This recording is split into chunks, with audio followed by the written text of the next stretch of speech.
Hey everybody, this is your daily dose of hope. I was reading and have been reading about the Sermon on the Mount. What an incredible, impossible set of teachings by Jesus. You read these and his standard is perfection. And I don't know about you, but I'm pretty clear that I'm not perfect. And so I look at that and I think, what really does he expect from us? And I think part of the Sermon on the Mount is given to us as this target. This is really what it means to follow me. And then I'm thinking about all of the stuff going on in the world, and I'm thinking about how this personal insight now. I'm not an angry person, but sometimes when someone gets under my skin and it angers me, I'm thinking, I have a complete right to be angry. And sometimes I do, that I'd be right in reacting that way. But then I read these words from Jesus. You have heard that it was said, love your neighbor and hate your enemy. First of all, I don't know where it ever said, hate your enemy. But apparently that was said.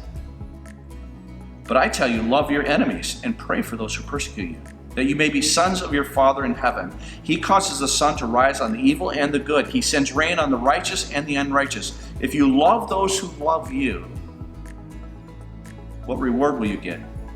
Not even the tax collectors do that. And if you greet only the brothers what are doing good, and if you greet only your brothers, what are you doing more than others?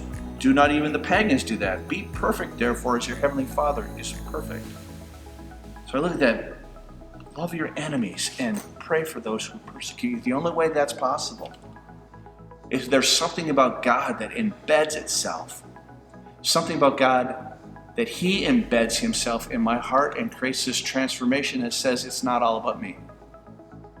That when I'm angry or when I'm hurt or when I'm discounted, that God would call me to find my peace, to find my place, to find my hope in him,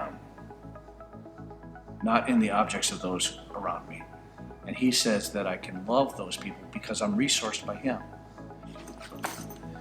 This, by the way, Matthew chapter 5, verse 43 and following, you have heard that it was said, love your enemies and love your neighbor and hate your enemies. But I tell you, love your enemies and pray for those who persecute you, that when I am under the pressure, God says, your action is to pray for them. Your attitude is to love them. An action and an attitude that only can come from getting behind Jesus and following him and learning from him. Just let that soak in. Lord bless you. Have a great day. Take care.